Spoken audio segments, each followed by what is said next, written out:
Well, we're lucky to have Don Rowen here today to talk to us a little bit about his experience in the Democratic Party, and we'll talk to him a little bit about his experience in organized labor and how that impacted on the Democratic Party and some of the election results that have occurred over time.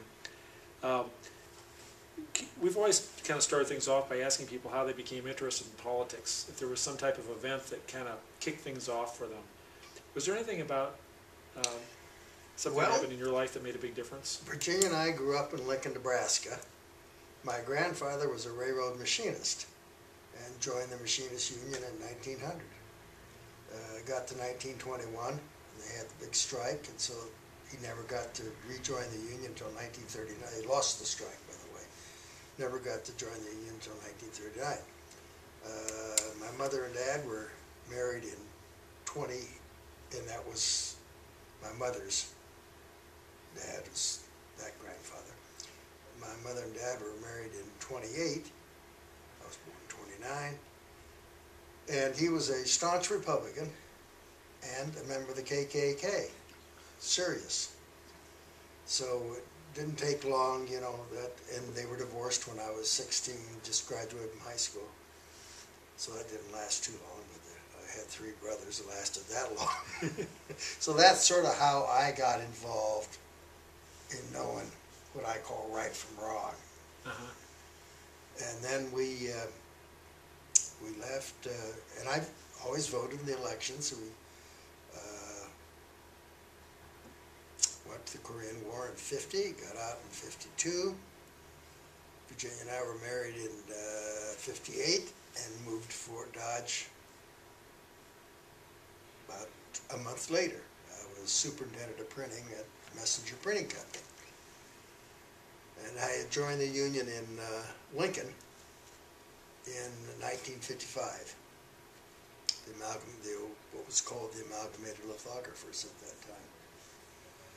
So went to Fort Dodge, stayed there for 3 years, and I belonged to of course I belonged to the Lincoln local, but then when I transferred to Fort Dodge, I joined the Des Moines local. And so the president of the Des Moines local got promoted to be an international rep, and he wanted to know if I was interested in becoming president. I said, sure, I'd like that. So we moved down to, I became president in October of 58. No, wrong, of 61. And then in December of 61, we moved to Des Moines. And I was president of my local union, the Amalgamated Lithographers, then until 1970. And in between then, the lithographers had merged with the photo engravers, and we find at that in 70 we were the Graphic Arts International Union. Had so many names I got to remember. And in those mergers, in 1964 we merged with the photo engravers, and then before that we were not members of the AFL-CIO. We had been clear back in the early 1900s. And we were always sort of engaged in jurisdictional disputes with the International Printing Pressmen. We were lithographers, they were pressmen, they thought that lithography was their jurisdiction. So we didn't in September, Labor Day of 64, we merged with the photo engravers, and so we were then eligible to join the AFL-CIO. I joined the State Fed, Iowa Federation of Labor then, in probably October of 64. And before that, I had tried to organize the lithographers at Meredith, who were members of the Printing Pressmen. So I had little trouble joining the South Central Iowa Federation of Labor here. In fact, they wouldn't let me in. So finally, in May of 1965, my local became a member of the South Central Iowa Federation of Labor, and then I became active in that. And then was elected to the executive board of the South Central shortly after that. And then I became president of the South Central Iowa Federation of Labor in 1970. I believe, I'm sure that's 70's about right. And so in that time, got to know a lot of people, certainly a lot of Democrats around, and so Jim Wiggert was the Secretary-Treasurer of the Iowa Federation of Labor. So at that time, no one got invited to. We had President Hugh Clark of the Iowa Fed had legislative days with the legislators all during the legislature, but no labor people were ever invited. So we decided then to do noon lunches just for the legislators in the South Central area. So I think we called them bean and bacon, bean pork, I don't know. But anyway, we'd have soup and cake and that kind of thing for lunch. The South Central, the area of the South Central, those legislators, well, there's only Democrats and Republicans, of course, but basically Democrats came. So we did that for all the way from probably about 71 on through into 78. And during that time, all our election day work we'd done with the Democrats. We had our labor cards, and as soon as we got the labor cards, we all got together and we took labor cards, put them in. If there was a Democratic card, and most of them were Democratic, we'd pull off the Democratic card from that person and put in the labor card, so that whoever was knocking doors knew that was a labor person. And we did that right on through 78, and then on into 78, I was elected Executive Vice President of the Iowa Federation of Labor. But we did it on into the 80s then. And then National AFL-CIO sort of took a dim view of us putting labor cards in with Democrat cards because they wanted us to just knock labor doors. And as you know, that's the way we do it today, is just knock the labor. But in that time frame, you went out and knocked all the doors. You knew the blue cards were labor people, the white cards were Democrats. So, and it worked very well. Oh, yeah. And we also started at that time that all the endorsed candidates here again, I don't ever remember a Republican being endorsed, Democrats, we mailed a letter to every one of our members in the South Central area. That went all the way down to the border almost, on up to Ames. I don't think it went to Ames. It went to the end of Polk County, and then both ways, a couple counties wide. But all those union members in there that had a legislator that was up for election, we'd mail them a letter and say, you know, we've interviewed him, and this is the person you really need to vote for. And if we were doing a gubernatorial election, then we'd put the state candidates in there, you know, just the same letter, state candidates in there. And so we did that until 78, when I went to the state Fed. And so that's probably a good share of the activity. I can remember during McGovern's campaign, the state Fed did a monthly newspaper. And basically the AFL-CIO did not endorse McGovern, and really let some of the state feds know they couldn't do any work for him. But in fact, the Colorado state Fed, and I can't remember the name of the president out there anymore, but they came in and put him under receivership because he did endorse McGovern. We endorsed McGovern here in Iowa, but were never put in a receivership or anything. But we had a flyer from the McGovern campaign, and Hugh Clark, who was president then, I suggested that we would mail that to all our Iowa Fed people statewide. And he said, no, you couldn't. I says, well, can I put it in our South Central addressees? And yes, so we got all the papers that went to the South Central, included the McGovern flyer, and mailed those out. I never understood quite what was going on then. I know the Teamsters endorsed Nixon in '72, I believe. I think that's correct, And yes. the AFL-CIO just stayed neutral. Yes. What was the issue with McGovern? I have no idea, because everything McGovern talked about is the stuff we stood for. Right. That's what I understood. So I don't know whether was the Vietnam War? Yeah. Could have been the Vietnam War. And they could have been pissed about that a little bit. Excuse me, that's all right to say pissed. I don't know. I don't know that anybody knew for sure. Because like I said, we did endorse McGovern at a state convention.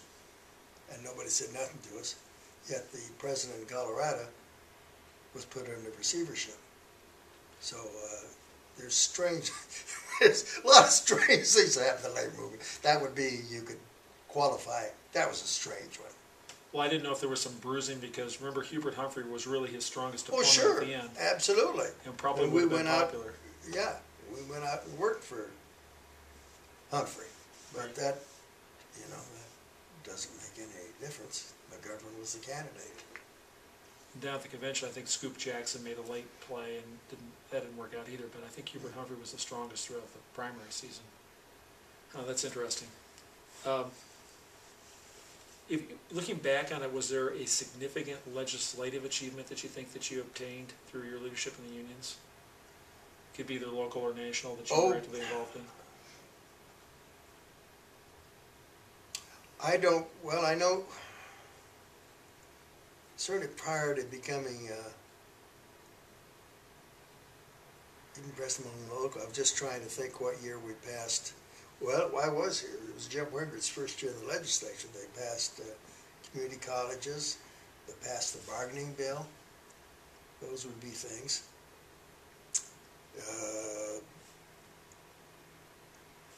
We were always concerned with work comp, unemployment, jobs. As I became more involved, and my friends, our different other locals, became more involved in fair taxes, health care, mental health care, those kinds of auxiliary kinds of things that basically up to that time, at least in this state, hadn't been large labor issues, at least not large Iowa Fed issues. I think it's a nice compliment that so many people like you have mentioned the community colleges first, under Harold Hughes. Yeah. It's a huge achievement. Yes, absolutely. And that helped out, especially in a lot of different trade areas, right? Because people could get education. Sure. Well, I was one of the first people to use the community colleges for our apprentice training in lithography. So we had a apprentice school that ran out of the community college just for our apprentices. So. And I think I don't know whether that was the first or not, but it's certainly one of those that was close to that. And then I was on the community college board here in DMAC from 78 to 76 to 88. Yeah, 76 to 88. You mentioned the bargaining bill too. Was that the public? Yes, Like public sector. Yes. Yeah. And that has been a phenomenal law. It's worked so well. And Absolutely. I know that they've tried. I think Branson's talked about eliminating portions of it. Oh yeah, yeah. If we didn't have a Democratic Senate, he would have. He'd have done just exactly like they did in Wisconsin. Just exactly is what he'd have done.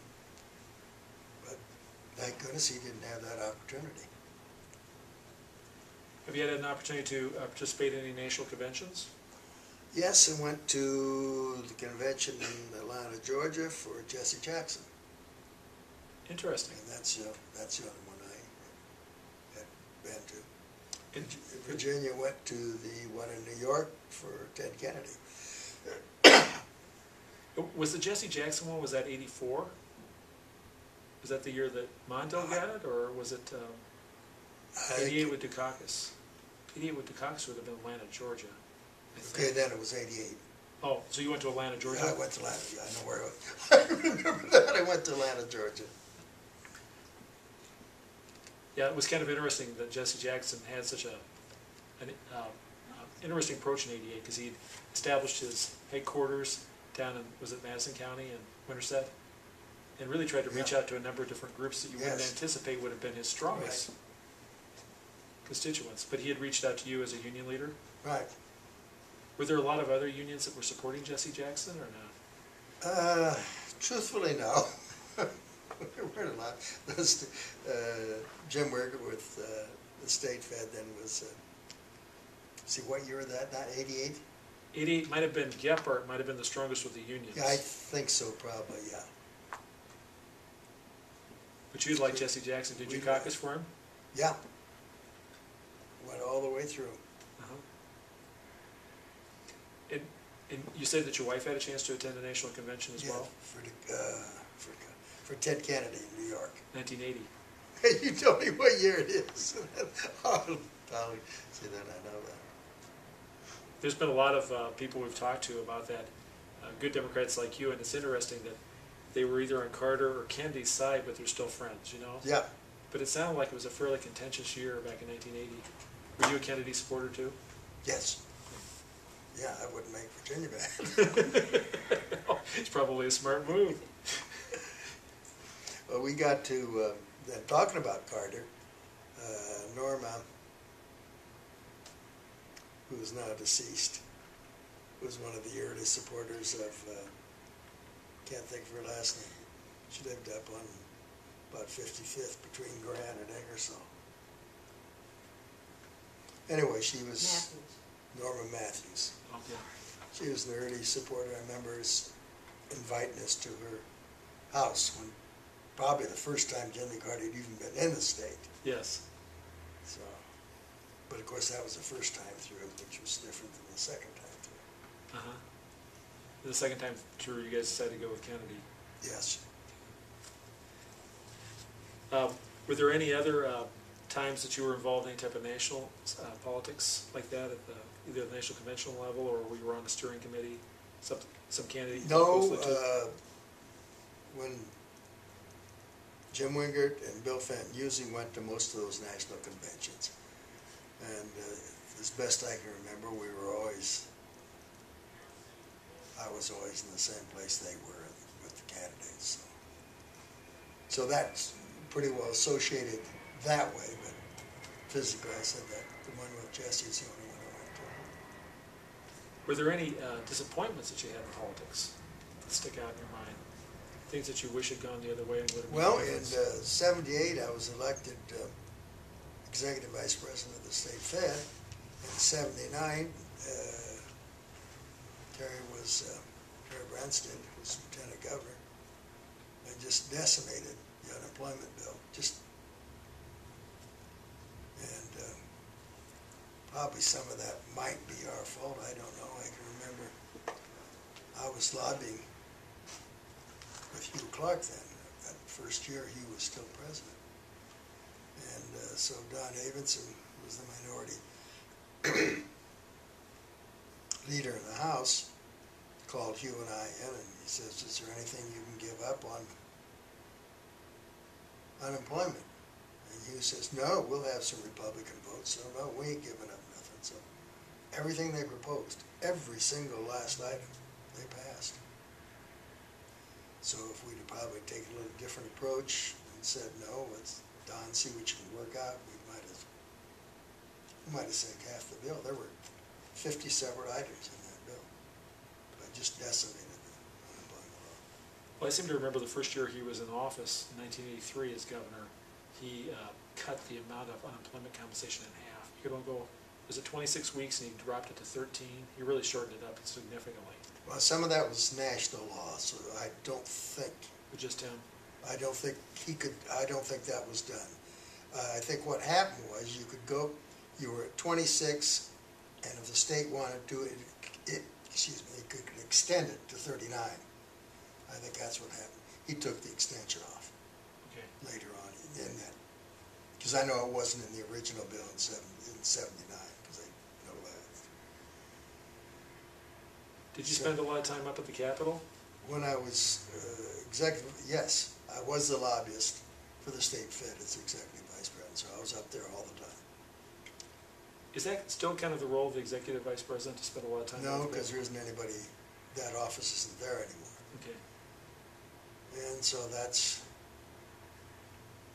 I guess depends who you talk to as to how much time somebody spends. I know the present lobbyist, Secretary Treasurer, see, when you get old, you forget this stuff. Who's the Secretary Treasurer of the State Fed? Is it Jan? Or No, Jan's gone. Betty Brimhunter? No. No? The guy, his mother's a senator from Mason City. Oh boy. I'm gonna edit this part out. Good, because this really looks bad. Okay, it's like Ken Sager's the president. Sure, and Ken's, who's Wishman. Charlie Wishman. Charlie Wishman. Yeah. Oh, yeah, okay. And a Central Committee member, by the And way. I know Charlie spends. Charlie's a good man. Yes, he is a good man, and spends, I think, full time up there. Uh-huh. But like I said, that's just, I spent full time up there. If the legislature was in session, if it was at midnight, we were there. And anytime they were there, I was there. And it didn't take long starting in '79 to know that all the business lobbyists, and that's a little different today, because I don't know that anybody spends much time up there, but all the business lobby were there, so you didn't have to be overly bright to figure out where you ought to be. You ought to be up there. And I know legislators appreciated that. You know, they wanted to come out and talk to you, you were there. And if you weren't there, they didn't talk to you. So I can't think of the thousands of times, they would come out, ask one question, and you were there. And that's why it was important to be there.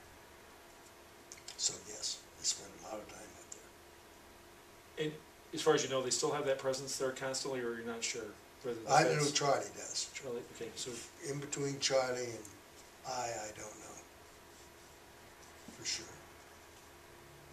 it seems like we've had a split government a lot too, where you might have a Republican governor. We had that a lot. Yes. And a Democratic legislature. Yes. Of the mixes, was Bob Ray pretty good in working with Democratic legislatures, or not? Yes, because we passed some good legislation with him. And when we were doing the unemployment, of course, I think, as I said earlier, if we'd have been able to do some compromising in the House, that's where the bill started. We probably might have done some more in the Senate, but with the position that we weren't going to compromise at all, Governor Ray couldn't help us with that either. Branstad had all the folks together, and it flew right through. We spent about 4 days in the House debating. During the Branstad administration, were you ever able to get any type of significant compromises or victories? No. No, not a one. We were lucky to be able to talk to him, quite frankly. I don't even know that you can talk to him as much today as we did then, and we didn't talk to him a great deal. But he's pretty much shut himself off from the entire labor movement, all the working people in Iowa, basically. And Ray was more of a moderate. He would Absolutely, yeah. He would work with you. Absolutely. Did you have much of a relationship with Harold Hughes when he was governor? I wasn't in the state Fed then. I was just barely started in the central body at that time. But I remember Hal Stuckey, who was the business agent for the printing press fund, and myself would be invited to Hughes's fundraisers and those kinds of items. The state Fed didn't get along with Hughes very well then, because that's when they tried to pass right to work. They didn't have the votes in the Senate, so they sort of laid that on Hughes, and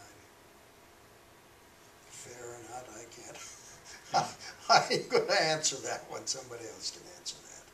Yeah, it was the closest you ever got. Yeah, absolutely. That was the only time we ever had a chance to, outside of the original time, to the best of my knowledge. Where did that get hung up? Was it in the Senate? Yes. And how many votes short were you? I don't know. Can't answer that for you. Yeah. I don't know if you'll ever get another shot at that one. We may if we, we begin to, Democrats begin to take over legislatures again, and you talk about those things, and basically you get rid of the Tea Party, that kind of thought process. I think it's possible. Because it's not harmful. What it says is you can sit down with your employer and talk about you should join the union in that particular company. It don't do anything else. That's all it does. Let you negotiate that, like the rest of negotiations. Well, I know that you're still very, very active in so many different areas. Are you still part of the ICANN board as well? Yes. Okay. And you feel strongly about the work they do, right? Yes, absolutely. It was really the labor movement, not I, but Bill Fenton had a large part in forming ICANN, because it gave us kind of a little section away from the labor movement to talk about the same things we did in the labor movement. But you actually had a chance to bring in some other groups too to help. Absolutely, yeah. Community groups. Yes. Was the idea. Because you all had kind of the same goals. Yeah, exactly. Objectives. And then Iowa ARA.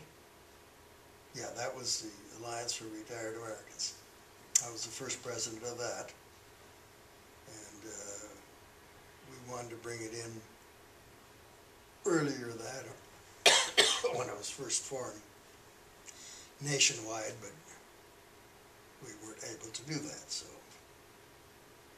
when Ken Sega became president of the state Fed, then we were able to bring the ARA in. Are you still president of that organization? No, Jan is president now. Okay. Jan Lau. I know that you've got some really great children, and you've taught them about public service. I know that I work closely with your daughter, Jeff Romano, Right? who's certainly has always been involved in public service in her legal career. Do you have other children that are involved in public service as well? Well, let's see, I should start at the top. My oldest daughter is a work comp adjuster at EMC. And then Karen comes, she's the judge.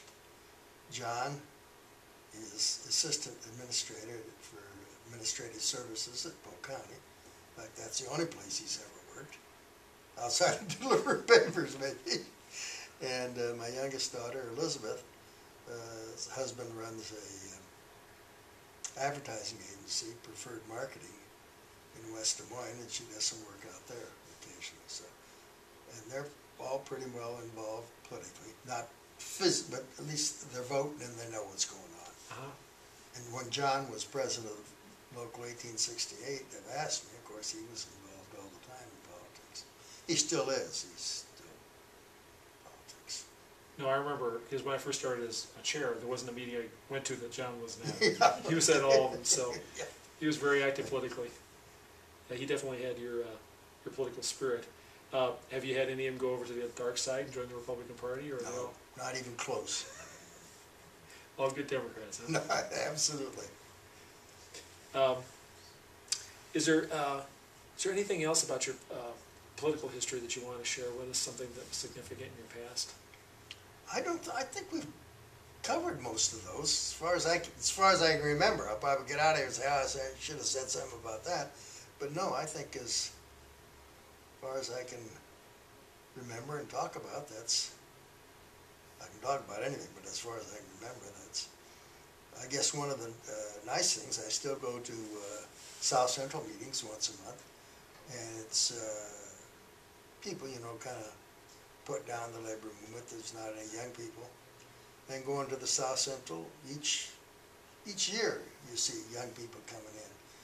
There's a new president out to Titan Tire, Local 164, the steelworkers, has 32. That's pretty great. He's one of the youngest labor leaders in town. So that's, you know, there is a movement there. So it hasn't died, like some people talk about. And I think there's thousands of us that are looking forward to it to move back. Good. I know that. And if we could organize, it's just about impossible to organize because an employer can keep you before the National Labor Relations Board and in court like forever. You'd lose all the support you had in the company. So I think that's encouraging. Did you have a good friendship with Jim Wingard? Absolutely. I saw you together at a lot of political activities, and I know that you had served together too, and at least with the Fed. What kind of a friendship did you have with him? How long Very did it good go on? friendship. Because when he and Bill Fenton were probably my best friends. I can't think of from about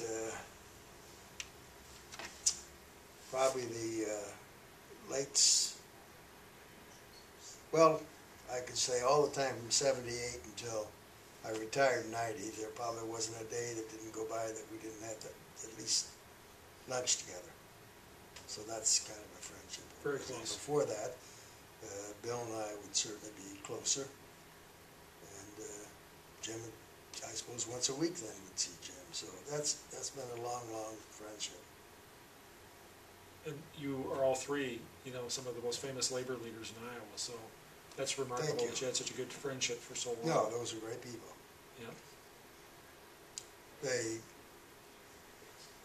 really made, there's some glips now and then, but they really, the kinds of things that Jim and Bill stood for are what we're seeing today.